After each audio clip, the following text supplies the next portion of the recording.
So, hello everyone, and thank you for joining us. And this interview is about Kabbalah, about very practical spiritual teaching.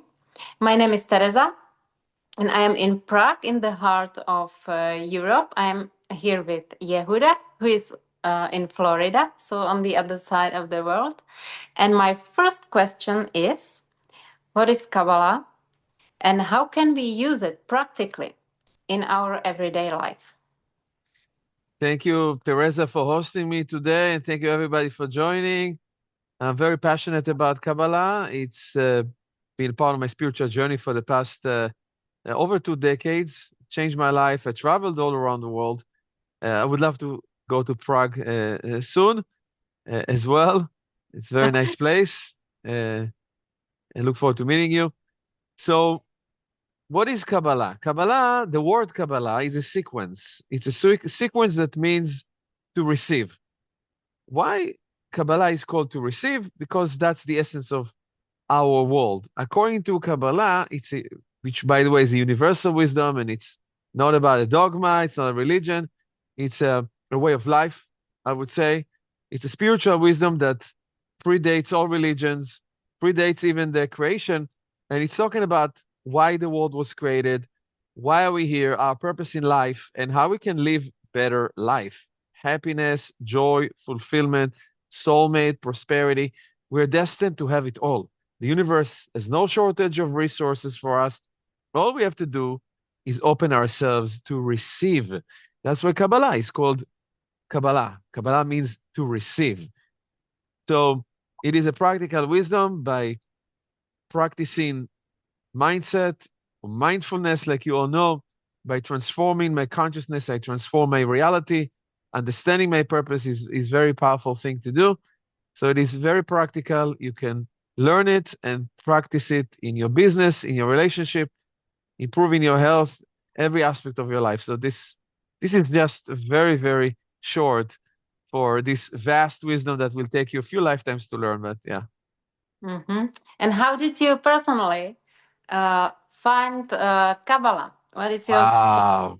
Well, Because thank you it's for asking. Yes, this is not. a listen. I when I found Kabbalah, I say Kabbalah found me. Is I was only 21 years old, and I was just getting off a bus, and I received the Zohar, which, by the way, this is the Zohar. It's a book that the Kabbalah Center is pretty much giving away for free. So claim your copy as soon as possible. Let me tell you something about this book. The moment I received this book, my life changed dramatically. I was after a near-death experience, and they suggested for me to read the book. I opened the book. It's a book in Aramaic. I did not understand it, but my soul understood it. My soul was ignited, reignited. I felt like I was reborn again. I felt happier. I felt more excited. I felt energy, electricity, light in my body, and everything changed from then. I was in a state of emptiness, depression, anxiety. I had no clue where I'm going in life, even though I had a pretty good life, getting finishing my studies, having great knowledge of science, computer science, and knowing how to program, create softwares, and seems like life is good. But deep inside, not doing so great, not feeling so great. So the moment I opened the Zohar and the Kabbalah, a whole world, a spring of wisdom opened for me. My life changed for the better. So that's a little bit about myself.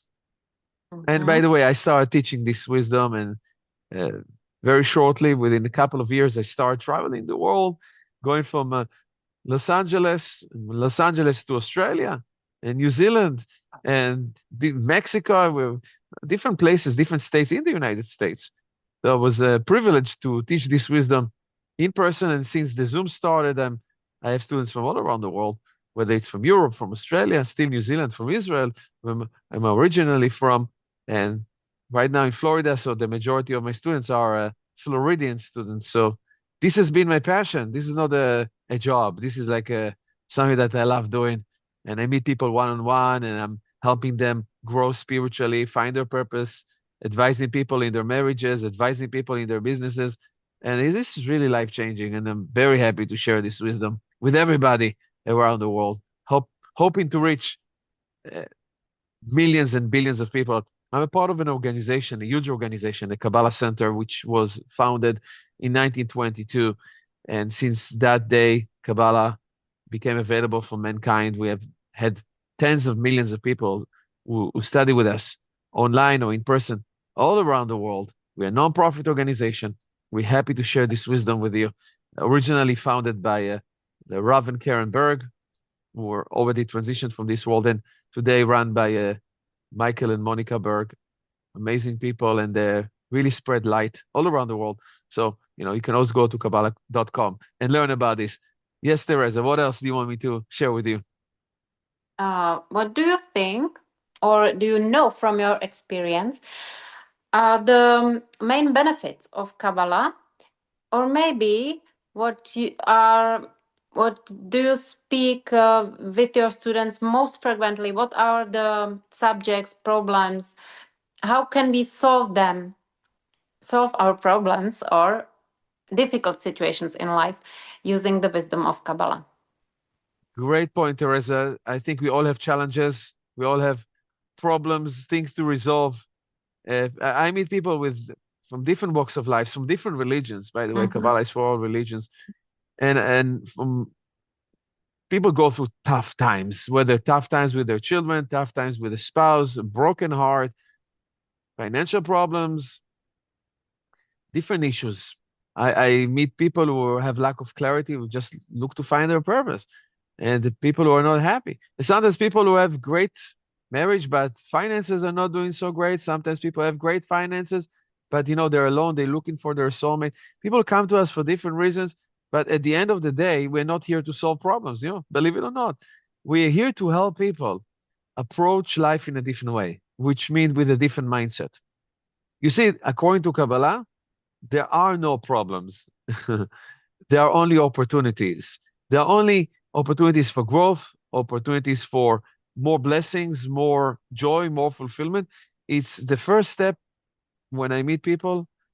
We reframe how they see problems. We reframe problems and we say every problem is an opportunity. Even when you go to school, they give you math problems. Because if you resolve the math problem, maybe now you'll be better in math. If you resolve life problems, you'll be better in life. But the point is that at the end of the day, when we speak, by the way, about the creator, a universal force, which, by the way, we call the light of the creator, the Kabbalah explains that each one of us is a vessel for light, like a cup is a vessel for tea or coffee or water. And if I'm lacking blessing, or I feel like I'm blocked, or there is a problem right now, it doesn't mean that it is real. Yeah, surely the pain feels real. Surely there is lack of maybe finances right now, or things don't work out for me the way I want to. But I just need to open myself to receive the solution which is already there. You see, according to Kabbalah, the solutions were before the problems, predate the problems. And all we have to do is access the solution. But if you focus too much on the problem, guess what?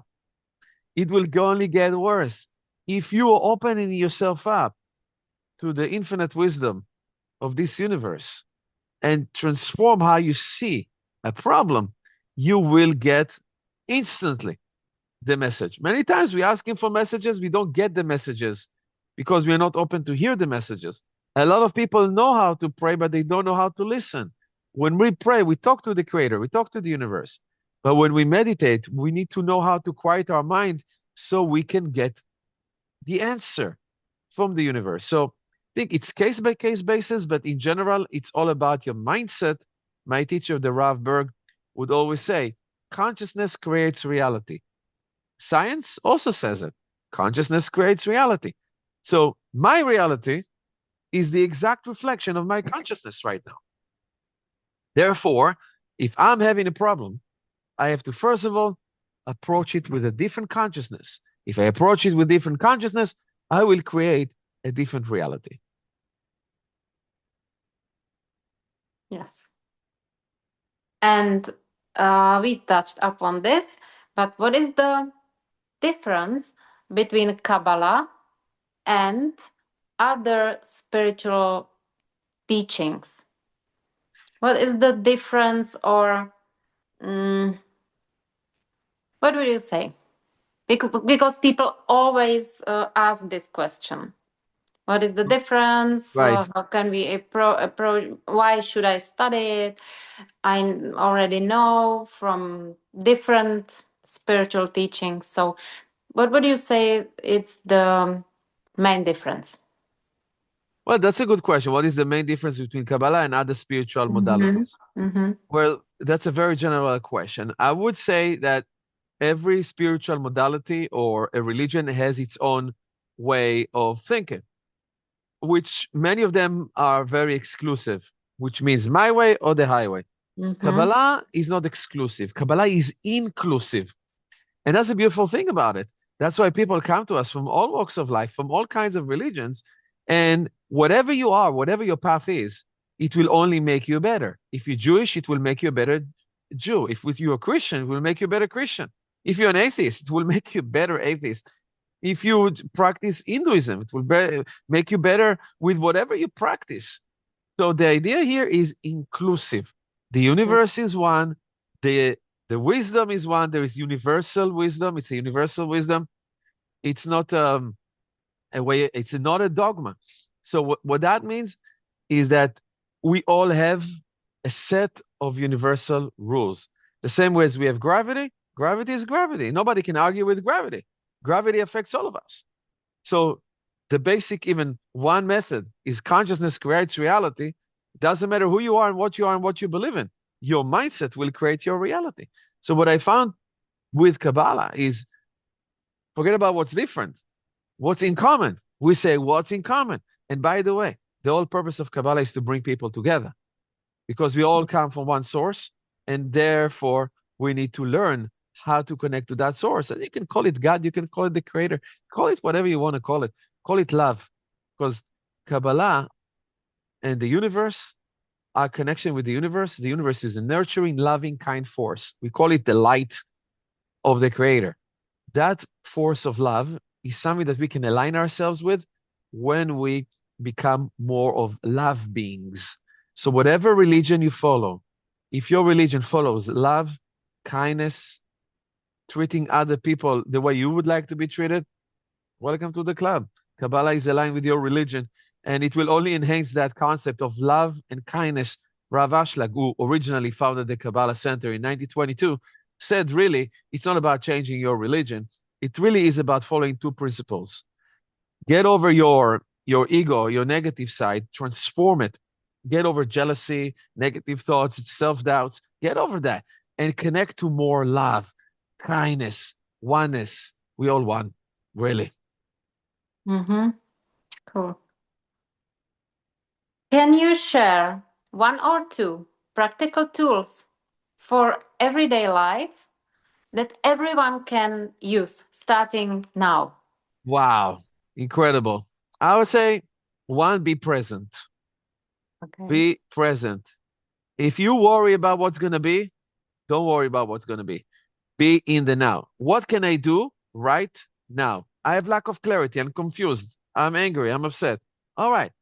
Do the right next step now. And that has to be some kind of sharing. Share with somebody, be kind to somebody, be loving. Okay. And even, you know what? Let me just take 5 minutes right now and just focus on meditation, on some mindfulness, some breathing. Be in the now. That's the first advice. And especially when you feel guilty about what you didn't do and the mistakes, and it is very obvious that you made that mistake, but that doesn't matter. It doesn't change the mistake that you're thinking about the mistake. Sure, you can learn to be better. But what can I do right now? So even if I failed, I'm going to use this mistake to learn how to skyrocket, to go to my next level even farther. So what can I do right now? That's number one question. And I would say if you do that, that would be totally amazing. And my second advice to you, look into the Zohar. Really, I don't know, I cannot even explain that power of that book with words. Google it, look into it, find it. and learn about the power of it. Grab your own copy. It's for me, it was a life-saving method uh, of the Kabbalah. Okay, thank you. Maybe the last question, or to wrap up it, if someone is interested, how can he or she start? What would be the best first step to study Kabbalah? Thank you, Teresa. This is the best thing is go to Kabbalah.com, Kabbalah.com. We have master classes, we have free content. You can find us right there, Kabbalah.com. Excellent content, practical wisdom about relationship, about business, very practical to life, and you'll get results. You know, even Madonna, who is great singer, but not many know. But yeah, she's a really, really amazing spiritual leader. For decades, she's been practicing Kabbalah. You can take even a master class of Kabbalah with her. And Eitan Yardeni is a great teacher, and it's plenty of ways to learn. And I must say, I really will warn you that there are a lot of Kabbalah knowledge out there on the internet. Don't just ask ChatGPT about it. Don't just go and Google it. This is the number one organization. I'm proud to be of the one organization that teaches Kabbalah the most and for the longest. So you can trust that this is an authentic wisdom. This is not just a bunch of AI stuff. Yeah, yeah, and also there is a system, and there is like, yes. So, and if someone is from Prague or Central Europe, you can also contact me, for example. But basically, Kabbalah.com, there is everything we need to know. And maybe Teresa, thank you for this interview. Maybe you can share with them. And you know, I share my perspective as a teacher. Maybe in just a moment, what did Kabbalah do for you? For me, because I am a really a practical person. I am in business. I have a family. I do a lot of like exercise, and I always have to see the results, and I need to understand what's going on. And so for me, spirituality without the system and without the data and without the some wisdom, real wisdom behind it, it's not something I can use. So this is for me, Kabbalah is absolutely practical, understandable thing, and everyone can use it. And I think this is the best one, like the main advantage. And because I've been to spirituality for maybe about 15 years, different styles, and I tried almost everything, I would say. And this is the most practical and for me the actually the easiest way to apply very deep wisdom into my everyday life and to see the results. And I understood it for the first time, like it's very intuitive for me. So it worked, like it clicked. But it doesn't have to be Amazing. like this for everyone.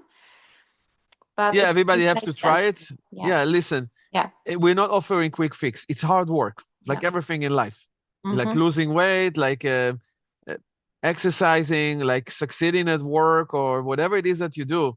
It will require hard work and Mm-hmm. perseverance and consistency and doing it all in. It's not just a hobby. Like we say, it's a way of life. And the only way to know if it works for you is if you try it. You know, the reason why you hear this today is because maybe your soul was calling you and you could be ready today. All you have to do is give it a try. You know, I one of the things that I really liked what my teacher told me when I started taking Kabbalah, and my teacher said, you know, don't believe a word that I say. Give it a try. Mm-hmm. Look into it. So we encourage you. Give it a try. Look into it. Take one class and see how it goes. And of course, if anybody wants to contact me, please feel free. I'm available to help you and get started with Kabbalah today. So thank you for the interview, and have a nice rest of the day, morning, evening, or wherever you are, everyone. And see you maybe next time. Yes, looking forward to.